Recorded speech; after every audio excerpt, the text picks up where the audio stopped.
Well, 42% of the more than 2,000 people surveyed in the latest 2025 FP Canada Financial Stress Index say that finances cause them the most stress in their lives. Yeah, it can be really stressful for reasons such as high cost of living, fear of making the wrong decisions, or not having enough money left at the end of the month to save or invest. So joining us with more tips on how to manage that financial stress is certified financial planner Jackie Porter. Good morning, Jackie. Thanks for being in and talking about this with us. Such a pleasure. Let's talk about that 42%. I mean, I'm not that shocked by it because I do feel like most people are stressed when it comes to finances, especially in this day and age.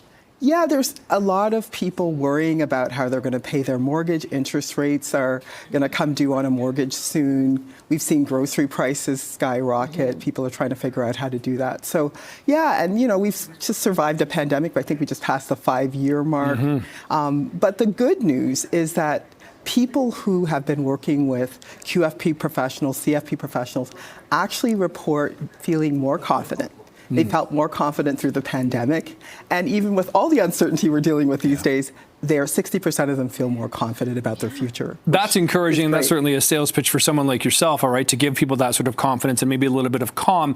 Jackie, is it people not earning enough money or just not using their money the right way? Like, how would you describe that? I think it's definitely about use of money and mindset around money. I think because of all of the complexities associated with how we were raised, if we talked about money, if we understood how we could make money work for us. I know that's a popular term, but you really can. So it's not actually always about the amount of money you have coming in. It's how you're making the most of it, how you're optimizing it. We were talking just before, sometimes you can get a windfall. A lot of lottery winners get a windfall, and 5 years later, they're back to where they started or even worse off. So it's not always about the money. It's what are you doing with the money?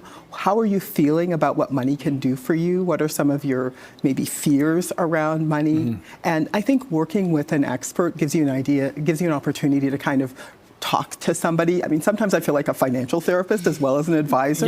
Just talking about your childhood. Absolutely. I actually have a background in therapy and thought I would never use it, but it comes in handy dealing with people. But talking through your fears about money and then putting a plan together, writing down pen to paper what your fears are, what you're trying to accomplish. I think what clients tell us is they sleep better at night.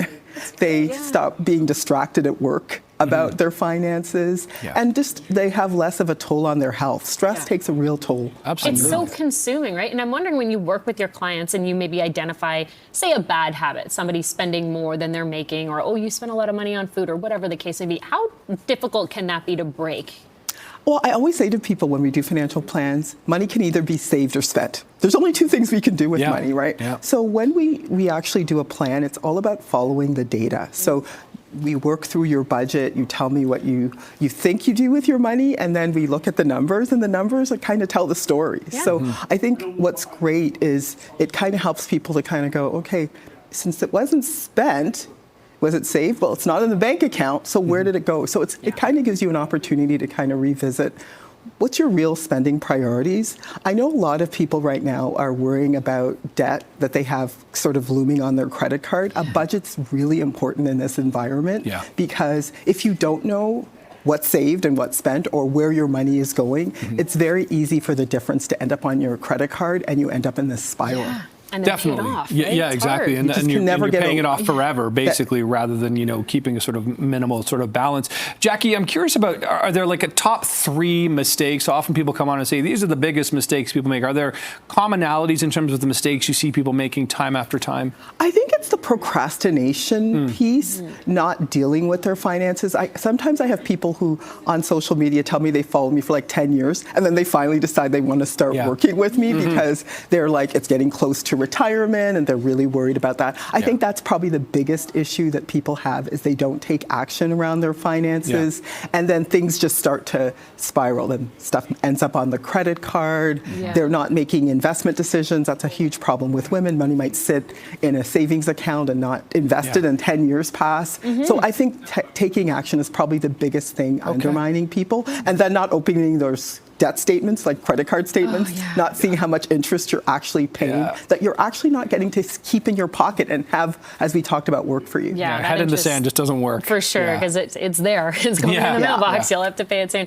Jackie, thanks so much. I'm afraid that's all the time we have, but some really good advice there for people, especially when it comes to the budget, right? That's so helpful. Take a look. It's not the B word anymore. It's not a bad word. Exactly. Yeah. Don't put it off. Okay, Jackie, thank you so much. Good to see you. Such a pleasure. Appreciate this conversation this morning.